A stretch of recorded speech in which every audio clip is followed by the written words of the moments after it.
In this video, you're gonna learn what an emotional roller coaster is, where it comes from, and how to get off this, because it's not really fun.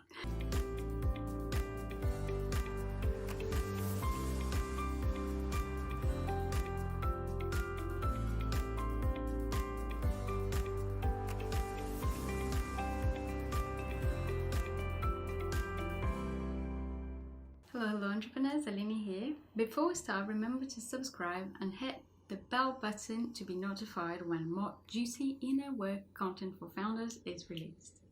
Also, I'll be hosting an Instagram live on the 18th of November, next Thursday at 7 p.m. to help founders like you find balance. Run to Instagram and get a reminder to your calendar. The link is in the description of the video. Okay, so I did a launch in the middle of October, and until then, I didn't know what an emotional roller coaster was. I mean, I knew what it was, but I had never felt it before. So there was I preparing the lessons, mentoring, and loads more, and I caught myself being super positive and super negative. Super confident that what I was doing would be amazing, and then super scared people would hate it and that nobody would show up for the events. Eventually I was like, hang on a minute, what is this? And the answer was an emotional roller coaster. This is what it is. When you switch your feelings or moods very quickly, you feel awesome and then you feel shit, like all the time. I realized this emotional stage comes from a combination of elements. Number one, a big goal. Like I was launching something and it was online, but it was 3 days event in which I would be teaching and eventually pitching and selling. Element number two is that of course that you are out of your comfort zone. That's why it's a big goal. And the element number three is that self-doubt in the form of, can I actually make this happen? Am I good enough? Who am I to do this?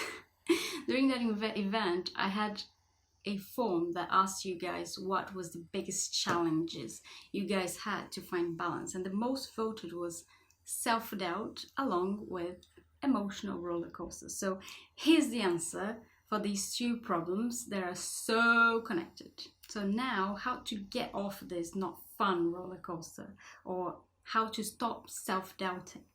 Well, the first question I must ask you, do you want to? This may sound like an obvious question, but it's important to ask, do you want to?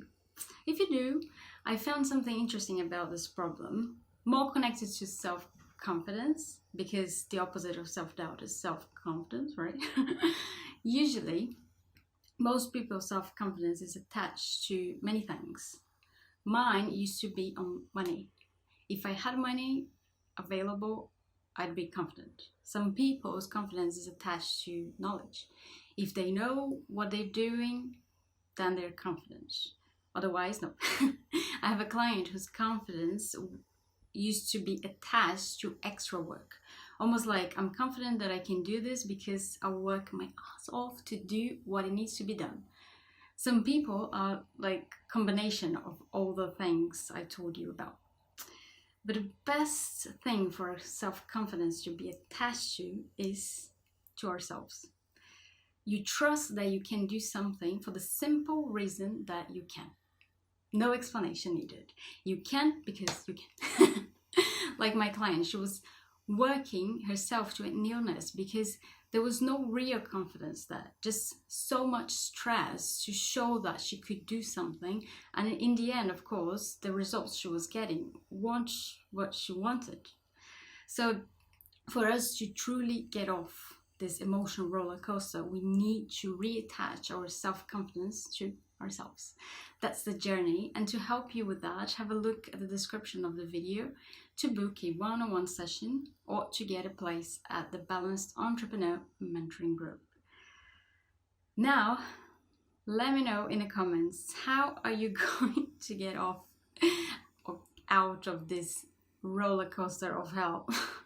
Thank you so much for watching, and if you think this content helped you, Please leave your like and share this video with people you know benefit from it. But if you think this content didn't really help you, please let me know why, so I can create more valuable content in the future. Thanks again, and I'll see you soon.